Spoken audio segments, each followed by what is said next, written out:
Hello everyone, आप लोगों का स्वागत है। अगर आज की बात की जाए तो आज की क्लास में हम लोग पढ़ने वाले हैं शेषफल के बारे में।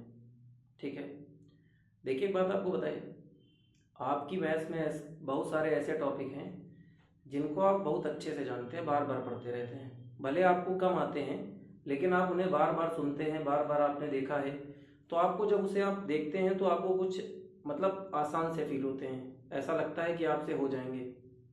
लेकिन मैथ्स में कुछ ऐसे टॉपिक हैं जो पेपर में तो आते हैं लेकिन आपने कम पढ़े हैं। जब वो टॉपिक आप देखते हैं तो आपको लगता है कि वो टफ है। तो आज की क्लास जो रिमाइंडर है, शेषफल है, कुछ ऐसी क्लास है, होती बहुत आसान है।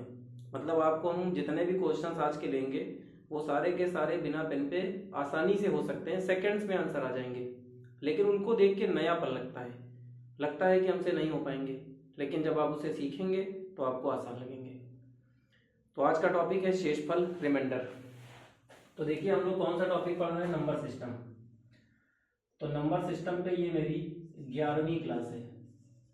हमने टोटल 10 क्लासेस इस पे ले रखी है और 10 क्लासेस में ढेर सारे टाइप हमने आपको पढ़ा दिए हैं। तो आज हम उसी के आगे बढ़ते हैं और आज का थोड़ा सा नया टॉपिक है, थोड़ा अलग प्रकार का है, इसे भी समझते हैं बिना पेन पे कैसे करेंगे। देखिए एक बात आपको बताएं, अभी आप जाइएगा कहीं नहीं, पहले मेरी पूरी बात समझिए। एक छोटा सा नियम आपको देने जा रहे हैं पहले रिमाइंडर पर, क्योंकि जब तक आपको वो नहीं पता है तब तक आप आगे के क्वेश्चंस नहीं हो पाएंगे आपसे। बड़ी छोटी सी बात है, पहले समझिए, उसके बाद सीधे क्वेश्चन पे आएंगे और बिना पेन पे आप कर लोगे। ठीक, देखिए जैसे मान लीजिए अगर हमने 37 को 7 से भाग करा, डिवाइड कर दिया, ठीक है, तो 7 से अगर हमने 5 बार में टेबल पढ़ा तो 7 पंचे 35 हो गया। और यहाँ पे हम इसे घटा देते हैं तो 37 में से 35 को घटाएंगे तो 2 आ गया। ठीक है, ये आपका कहलाता है शेषफल, रिमाइंडर कहलाता है। लेकिन अगर मान लीजिए 37 का टेबल हम 5 बार ना पढ़ के, अगर यहाँ पे 7 का टेबल 5 बार ना पढ़ के अगर हम 6 बार पढ़ देते, एक अधिक बार पढ़ दे, पहले समझिएगा पूरी बात, तो यहाँ पे आ जाएगा 42। और जब इसको माइनस किया जाएगा तो बड़ी संख्या माइनस की है, ये माइनस की है, तो दोनों को घटाने पे माइनस का 5 आ गया। ठीक है, कोई कंफ्यूजन तो नहीं है। तो क्लास एक बात आपको बताएं, ये भी आपका शेषफल होता है, रिमाइंडर होता है, और ये भी आपका रिमाइंडर होता है। इसे भी रिमाइंडर बोलते हैं और इसे भी रिमाइंडर बोलते हैं। ये आपका पॉजिटिव रिमाइंडर है, धनात्मक है, ये आपका निगेटिव रिमाइंडर है, ऋणात्मक शेषफल है। ठीक, तो जब टेबल को कम बार पढ़ते हैं तो वहां से धनात्मक शेषफल आएगा, पॉजिटिव आएगा, और जब टेबल को एक अधिक बार पढ़ते हैं तो वहां पे निगेटिव रिमाइंडर आ जाता है। तो ये दोनों के दोनों रिमाइंडर हैं, दोनों के दोनों शेषफल हैं। ठीक है, अभी तक हम लोग इसे ही पढ़ते हैं जनरली। देखिए एक बात आपको बताएं, अगर आपके पेपर में कभी भी क्वेश्चन बनेगा, कभी भी बनेगा, तो हमेशा पॉजिटिव रिमाइंडर ही हमें निकालना होता है, क्योंकि ऑप्शन में पॉजिटिव रिमाइंडर ही देता है। अगर निगेटिव दे दे तो निगेटिव भी निकालेंगे, लेकिन ऐसा कभी हुआ नहीं है, ना होगा। ठीक है, तो अब एक बात तो हमें क्लियर हो गई कि हमें पॉजिटिव रिमाइंडर ही निकालना है। तो आपके दिमाग में बात आई होगी, सर फिर ये सारी बातें क्यों बता रहे हैं आप, सीधे बताइए, 2 रिमाइंडर है, सीधे आगे की बात बताइए। नहीं, यही तो इंपॉर्टेंट है आपके लिए। देखिए एक बात बताइए, भले हमें आंसर में निगेटिव रिमाइंडर ना निकालना हो, लेकिन क्वेश्चन कुछ ऐसे होते हैं जहां पे निगेटिव रिमाइंडर की सहायता से बिना पेन पे हो जाएगा, और अगर आपने पॉजिटिव रिमाइंडर का सहारा लिया तो क्वेश्चन नहीं हो पाएगा, या बहुत लंबा समय लेगा, बहुत अधिक समय लेगा। मेरी बात समझ रहे हैं कि नहीं? तो निगेटिव रिमाइंडर हमें समझना है, क्वेश्चन में इस्तेमाल करना है, लेकिन आंसर हमें पॉजिटिव रिमाइंडर में ही निकालना है, धनात्मक शेषफल में निकालना है।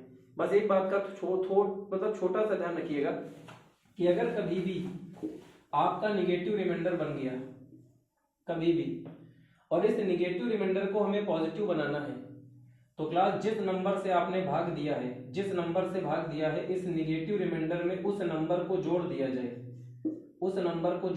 निगेटिव रिमाइंडर में जिस नंबर से भाग कर रहे हैं उसको अगर जोड़ दिया जाए तो 7 में से -5 जाएगा, तो ये 2 बचेगा, तो ये देखिए पॉजिटिव रिमाइंडर में कन्वर्ट हो गया। तो कभी ऐसा होगा कि निगेटिव रिमाइंडर वहां पे बन गया तो ऑप्शन तो हमें पॉजिटिव में दिया है, तो उसको जिससे भाग कर रहे थे वो चीज़ जोड़कर उसे पॉजिटिव बना लेते हैं। ठीक है, तो इतनी बात आप दिमाग में रखिए। बाकी इसका इस्तेमाल कहाँ होगा, कैसे होगा, क्यों होगा, वो सारी बातें हम आपको बता देते हैं। ठीक, तो सबसे पहला क्वेश्चन लेते हैं सिंपल सा आपके एग्जाम वाला। तो सारे लोग समझिएगा, अभी सब समझ में आ जाएगा कि आखिर हम क्या पढ़ा रहे हैं आपको और आपको क्या पढ़ना है। ठीक है, बस ये टॉपिक थोड़ा सा नया लगेगा आपको, क्योंकि आपने इसे कम पढ़ा होगा, लोग इसे कम पढ़ाते हैं, लेकिन पेपर में ये बहुत आता है। अक्सर पेपर में क्वेश्चन यहाँ से मिल जाता है। तो हम आपको कंप्लीट पढ़ा रहे हैं, कोई रिस्क नहीं होगा। जब सब कुछ पढ़ रखे हैं, जो भी आएगा आपको करना है। ठीक है, अब मेरी बात समझिएगा, आपके एग्जाम में क्या पूछा जाएगा। जैसे आपके एग्जाम में पूछा जाएगा 66 की पावर 204 को 13 से भाग देने पर, ध्यान से समझ लीजिए, एक क्वेश्चन समझ लेंगे काम हो जाएगा। भाग देने पर शेषफल क्या होगा, रिमाइंडर क्या होगा। ठीक, ये पूछा है। मतलब उसने आपसे पूछा है कि 66 की पावर 204 को 13 से भाग देने पर शेषफल क्या होगा। ठीक है, देखिए ये पेपर का क्वेश्चन है, ऑप्शन आपको दे देगा कुछ भी।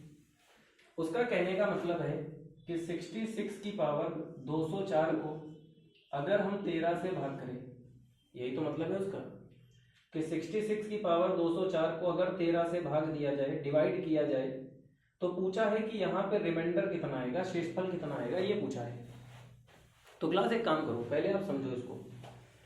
यहाँ पे लिखा है 66 की पावर 204, तो यहाँ पे 66 की पावर 204 का मतलब है कि 66 का 204 बार गुणा करो, इसका 204 बार गुणा करो। उसका मतलब है 66 इंटू 66 इंटू 66, सबका 204 बार गुणा कर दो, और जितना भी आपका आया है उसे 13 से भाग करो, उसके बाद रिमाइंडर कितना आएगा बताओ। लेकिन हम इसे ऐसे करेंगे, ध्यान से बात को समझिएगा। यहाँ पे 66 कितनी बार गुणा है, 204 बार। ठीक, इसे हमें किससे भाग करना है, 13 से भाग करना है। ये सारी बातें आपको सोचनी है, कुछ पेन में नहीं चलाना है, लेकिन अभी आपको नोट करना है तो पेन चला के नोट करना पड़ेगा। तो ये वाले 66 को जब 13 से भाग देंगे तो 13 पंचे 65, 65 हो गया, एक बचा, वही एक रिमाइंडर हो गया। ये वाले 66 को भी 13 से भाग करेंगे, तो जब 13 से भाग करेंगे तो फिर से 65 आएगा, फिर एक बच गया, यही एक शेषफल हो गया। ये वाले 66 को फिर से 13 से भाग करेंगे, 13 पंचे 65 होगा, एक बच गया, वही रिमाइंडर हो गया, वही एक ले लेंगे। ऐसे ही यहाँ पे जितने भी 66 होंगे, सबको जब 13 से भाग किया जाएगा तो हर बार रिमाइंडर एक बचेगा। बात समझ गए। तो क्लास एक काम करिए, आप सारी संख्या को गुणा करके 13 से भाग दीजिए, तब भी वही रिमाइंडर आएगा। अगर आप एक एक संख्या को भाग करके सारे रिमाइंडर का आपस में गुणा कर दे, तब भी वही आएगा। तो हम क्या करेंगे, हमने इस वाले 66 को 13 से भाग किया, रिमाइंडर एक, इस वाले को भाग किया, रिमाइंडर एक, इस वाले को भाग किया, रिमाइंडर एक। इसका मतलब हर बार एक एक आ रहा होगा। तो एक का यहाँ कितनी बार गुणा करेंगे, 204 बार गुणा करेंगे। तो क्लास एक का कितनी बार भी गुणा कर दो, एक का कितनी बार भी गुणा कर दो, हमेशा एक आता है। तो इसका मतलब इसका रिमाइंडर क्या आ गया, एक, यही आंसर आ गया। बात समझे।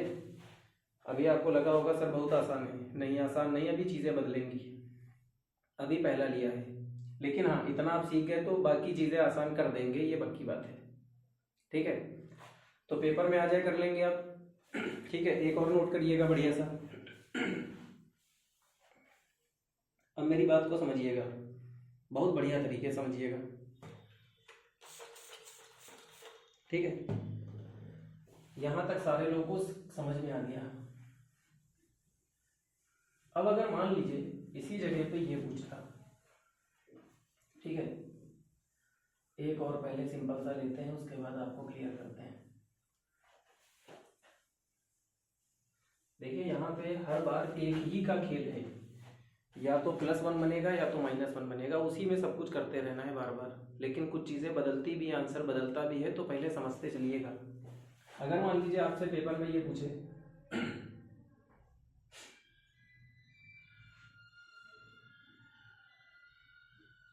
61 की पावर 512 को 12 से भाग देने पर ठीक है।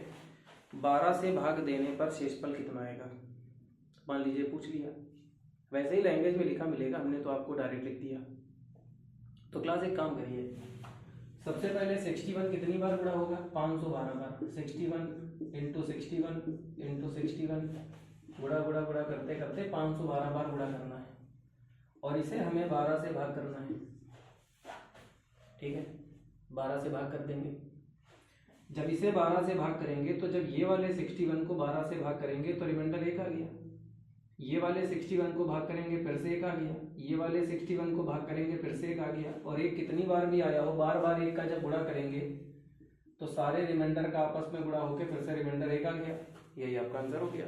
यही सारे क्वेश्चन पेपर में आपको मिलते हैं। ठीक है ना, यहाँ तक क्लियर होगी बात, समझ में आ रहा है? तो सबसे पहले तो यही आपके पेपर में आते हैं। तो अब अगर पेपर में आ जाए तो कर लेना आप सारे लोग। आसान भी लग रहा होगा, कोई प्रॉब्लम नहीं होगी। जैसे क्वेश्चन और पेपर में आता है ध्यान से समझिएगा, बस आपको ये ध्यान से समझ लेना है। तो समझ लीजिए आपका सारा क्वेश्चन हो गया। ठीक, सारे लोग देखिएगा। जैसे क्वेश्चन पेपर में आता है 31 की पावर 228 को 31 की पावर 228 को 8 से भाग देने पर 8 से भाग देने पर शेषफल कितना आएगा, ये पूछा है। ठीक है, 31 की पावर 228 को 8 से भाग देने पर शेषफल कितना आएगा, पेपर में आ जाता है। अब आपको लगता है कि हम क्या करें, कैसे करें, बड़ा सिंपल है। देखिएगा, ये समझ गए तो समझ लीजिए सब कुछ ओके हो गया। सबसे पहले क्या करना है, 31 की पावर 228 है और इसे हमें 8 से भाग देना है। ठीक है, बढ़िया, क्लियर हो गया। 31 की पावर 228 का मतलब है 31 का 228 बार गुणा, 228 बार ऐसे गुणा होता जाएगा और उसे हमें भाग देना है 8 से। ठीक है, 31 का 228 बार गुणा होगा, ऐसे ही गुणा करते चले जाएंगे क्योंकि जितनी पावर उतनी बार गुणा होता है, और हमें इसे 8 से भाग देना है और 8 से भाग देने पर रिमाइंडर बताना है। तो यहां से आप अगर चीजें समझ गए तो बढ़िया, क्लियर हो गया। अब देखिए, हमने जब 31 को इससे भाग दिया तो 8 का हमने टेबल पढ़ा, 8 त्रिक 24 आया। तो 8 को जब हमने पढ़ा तो 8 त्रिक 24 हो गया, कितना बच गया, 7 आ गया। समझिएगा ध्यान से। फिर हमने 31 को 8 का टेबल पढ़ा, फिर से 8 त्रिक 24 हो गया, फिर से 7 बच गया, फिर से 7 बच गया। अभी जो इससे पहले वाले क्वेश्चन थे, अभी जो इसके पहले वाले क्वेश्चन थे, वहां पे जब भाग दिया जाता था तो यहाँ पर 1 1 1 1 1 बचता था। तो 1 का हम कितनी बार भी गुणा करें 1 ही आता था। लेकिन यहाँ पे जब हमने 31 को 8 से भाग दिया तो 8 त्रिक 24 होगा, लेकिन बच रहा है रिमाइंडर 7, और 7 का हम 4 बार 5 बार तो इंटू हो नहीं पाएगा, 228 बार कहाँ गुणा कर देंगे हम। ठीक है, तो अब क्या किया जाए, अब तो बड़ी प्रॉब्लम हो गई। तो क्लास अभी हमने क्या बताया था, जब पॉजिटिव रिमाइंडर से काम ना बने तो आपको ऐसा क्वेश्चन देता है कि आप उसे निगेटिव रिमाइंडर से करिए, और वहां पे निगेटिव रिमाइंडर से ही आंसर जल्दी आएगा, और इसीलिए बनाया गया है कि आप निगेटिव रिमाइंडर से आप निकालो आंसर। तो यहाँ पे हमने क्या किया, 8 का टेबल 3 बार नहीं पढ़ेंगे, क्योंकि 3 बार पढ़ने पे 7 बन रहा है और 7 से हमें बहुत टाइम लग जाएगा, या हम नहीं कर पाएंगे। आप ये साफ साफ कह सकते हैं कि हो ही नहीं पाएगा। तो क्लास क्या किया जाए, तो यहाँ पे 8 का टेबल 3 बार नहीं पढ़ेंगे, 8 का टेबल 4 बार पढ़ेंगे। 8 चौक 32 होगा, 32, 8 चौक 32। तो क्लास समझिएगा, जब 31 को आप 8 से भाग करोगे, ऐसे भाग दिया जाएगा तो 8 चौक 32 आ गया, और जब इसको माइनस करेंगे तो माइनस का 1 आ गया। आया कि नहीं? तो अब जब मेरा पॉजिटिव रिमाइंडर से काम नहीं चल रहा है तो अब हम निगेटिव रिमाइंडर का इस्तेमाल करके अपना काम बनाएंगे। तो अब हम 8 का टेबल 4 बार पढ़ेंगे, 32 आ गया, और 32 से -1 आ गया, फिर -1 आ गया, फिर -1 आ गया, फिर -1 आ गया। ठीक है, बढ़िया समझ में आ रहा है? दो ही टाइप के क्वेश्चन है, या तो आपको रिमाइंडर 1 बना के देगा या तो निगेटिव रिमाइंडर 1 बना के आपको करना होगा, बस काम हो जाएगा। अब मेरी बात को समझिएगा, यहाँ पर भी दो टाइप है, पहले ये समझिए, समझ जाएंगे आप सब। अब ये बताइए -1 -1 -1 -1, इसके पहले वाले में +1 बना था, तो जब +1 बनेगा तो कितनी बार भी गुणा कर दे आप एक ही आएगा, लेकिन जब -1 बनेगा तो क्लास यहाँ पे कितनी बार गुणा करना है, सम बार, इवन पावर है, इवन पावर है, इवन बार गुणा होगा। जब -1 का सम संख्या बार गुणा करना हो, जैसे 2 बार गुणा करना हो, 4 बार गुणा करना हो, 6 बार गुणा करना हो, 8 बार गुणा करना हो, 10 बार गुणा करना हो, मतलब ऐसे कि पेयर बन रहा हो, जैसे आप समझिएगा इन दोनों -1 का गुणा करेंगे तो माइनस माइनस प्लस हो गया, एक पेयर ने प्लस बनाया, इस माइनस माइनस का गुणा करेंगे प्लस बनेगा, फिर एक माइनस माइनस पेयर लेंगे तो वो प्लस बनेगा। मतलब ऐसे नंबर जिनका पेयर बनता है तो वहां पे गुणा होने पर पॉजिटिव आएगा, प्लस बनाएगा। तो यहाँ पे देखो पेयर बनेगा कि नहीं, क्योंकि सम संख्या है तो पेयर बनेगा, जोड़ा बनेगा। तो -1 का जब 228 बार गुणा करेंगे तो इसका प्लस बनाएगा, और +1 का यही आंसर आ गया, यही आंसर माना जाएगा। लेकिन अगर मान लीजिए थोड़ी देर के लिए यहाँ पे हमने पावर ली होती 231 ली होती, 231 पावर ली होती, तो 231 एक विषम संख्या है, यहाँ पे जोड़ा नहीं बनेगा, और जब जोड़ा नहीं बनेगा तो यहाँ पे आएगा -1, और अगर यहाँ पे -1 आ गया तो रिमाइंडर तो -1 सही है, लेकिन अभी हमने आपको स्टार्टिंग में क्या बताया, आंसर कभी निगेटिव में नहीं होगा, रिमाइंडर पॉजिटिव में देगा। फिर हमने बताया था कि जब यहाँ पे माइनस बन जाए तो जिस संख्या से भाग दे रहे हैं उस संख्या को जोड़कर इसे प्लस में बना लेंगे। तो अगर यहाँ पे -1 बन जाता तो 8 को जोड़ देते तो वहां से रिमाइंडर 7 आ जाता, 7 आंसर माना जाता। तो अभी वो भी करेंगे, लेकिन आप मेरी बात समझे कि नहीं पहले बताइए, ठीक है। एक और देख लीजिए बढ़िया सा, ये थोड़ा सा अलग टाइप का चैप्टर है, मतलब टॉपिक है, चैप्टर तो वही है लेकिन ये टॉपिक थोड़ा सा अलग है। बस आप एक बार सीख लेंगे सब कुछ क्लियर हो जाएगा, ठीक है। तो एक और देखिएगा भी क्लियर होगा। बस रिमाइंडर जो है +1 -1 के आसपास घुमा करता है, उसी से ही काम चलता रहता है, ठीक है। और पेपर में लेकिन आता बहुत है, तो पेपर में आ जाए तो बड़ी आसानी से हो सकता है, सारे लोगों को समझ में आ गया होगा, ठीक है। जैसे एक और देखिए,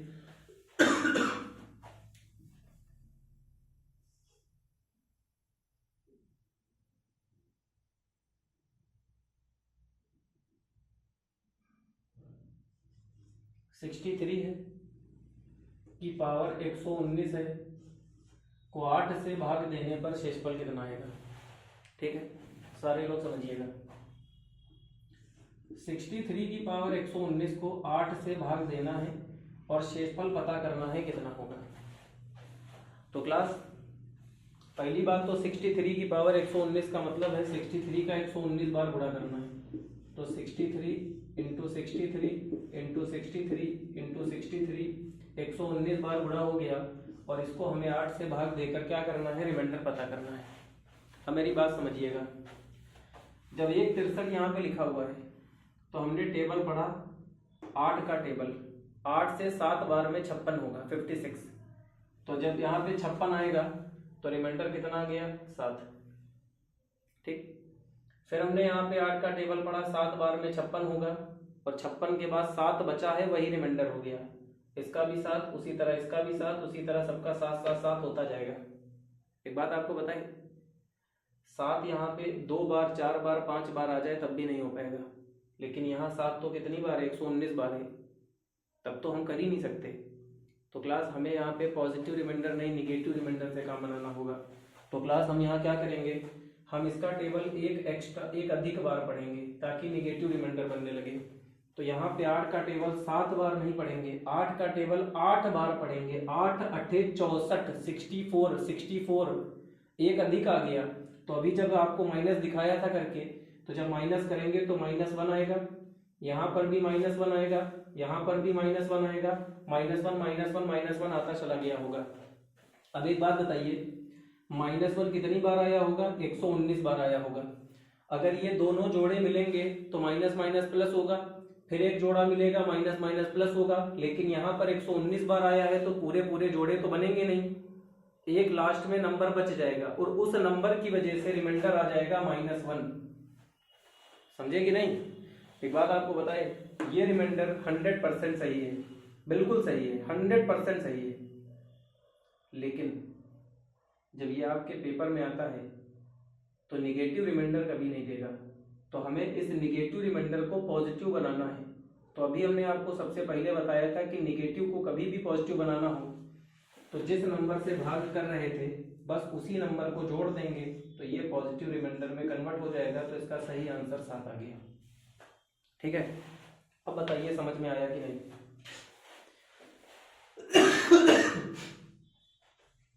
अब आप मेरी बात पूरी समझ गए होंगे। यहाँ पे जिस नंबर की बात करता है या तो हमें पॉजिटिव रिमाइंडर से काम बनाना होगा या तो हमें एक एक्स्ट्रा बार टेबल पढ़ के उसे निगेटिव रिमाइंडर में चेंज करके निगेटिव रिमाइंडर से काम बनाना होगा। ठीक है, तो फाइनली अब अगर पेपर में आता है तो आप आसानी से आंसर बता सकते हो। लगभग सब क्लियर हो गया होगा। इसके छोटे छोटे क्वेश्चंस भी आ जाते हैं। जैसे एग्जांपल ले लेते हैं थोड़ा सा, उसको बताइएगा सारे लोग। ठीक है, पेपर में आ जाता है, बहुत इंपॉर्टेंट तो नहीं कहेंगे लेकिन हाँ आता है। और जब ये आता है सबसे मेन चीज़ जानते क्या है? सिलेक्शन कैसे होता है पता है आपको? जो चीज़ बड़ी कॉमन है, ठीक है, जैसे कोई ऐसा क्वेश्चन है जो लगभग सारे लोग पढ़ते हैं, आपने भी पढ़ रखा है, किसी और ने भी पढ़ रखा है, पूरा सारे लोग उसे पढ़ रहे हैं, तो लगभग ये कहेंगे कि उस क्वेश्चन के सही होने के चांस बहुत होते हैं, सारे लोग सही करते हैं। लेकिन अगर कुछ ऐसे क्वेश्चंस पेपर में आते हैं, ठीक है, और जो उसे सही कर लेता है तो वो सिलेक्शन होने और ना होने वालों के बीच में गैप बना देता है। बात समझे आप? मतलब ये कम लोग कर पाते हैं तो बस वहीं से गैप बनता चला जाता है और यही जो क्वेश्चंस लोग जिनके होते हैं सही उनका सिलेक्शन होता है।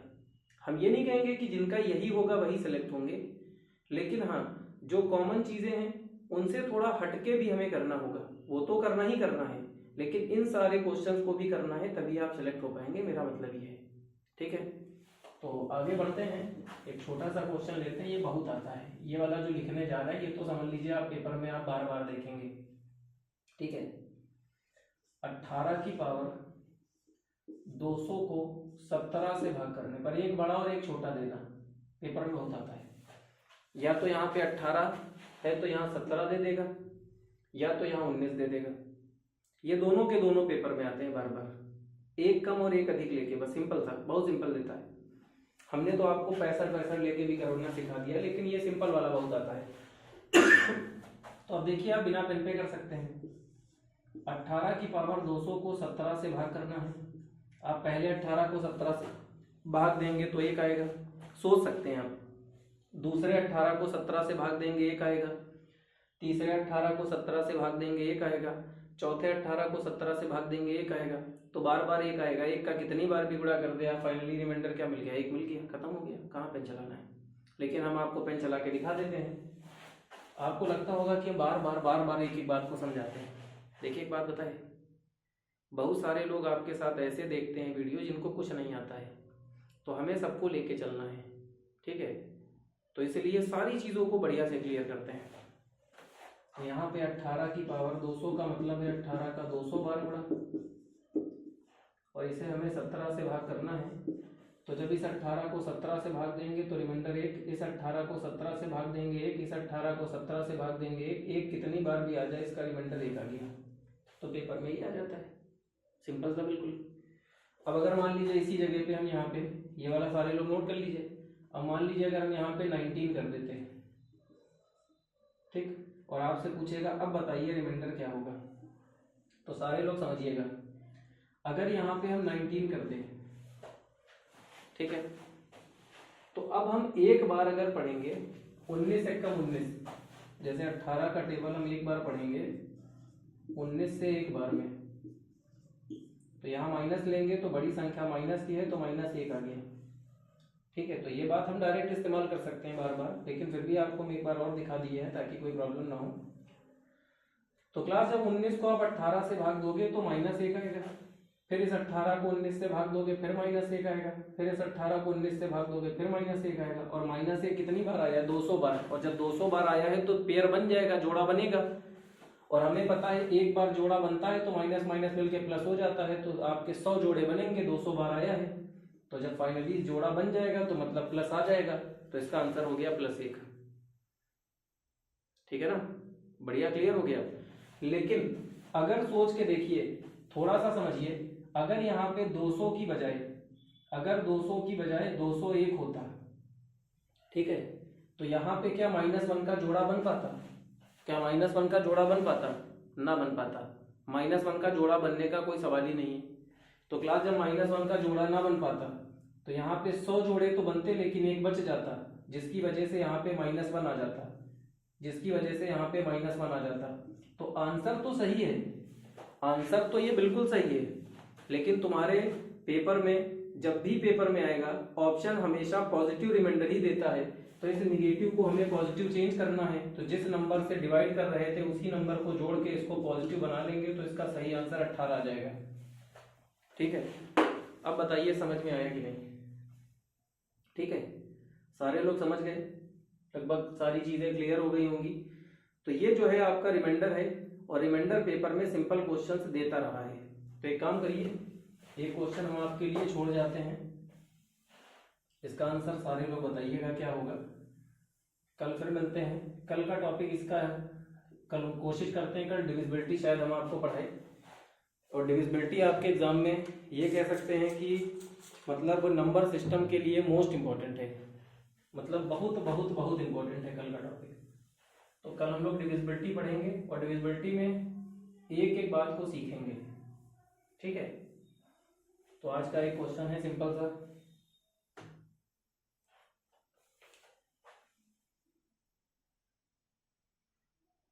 ठीक है, 69 की पावर 517 को 14 से भाग करने पर कितना शेषफल आएगा? ठीक है, सारे लोग इसका आंसर बताइए कमेंट में, बाकी कल फिर मिलते हैं। Thank you class.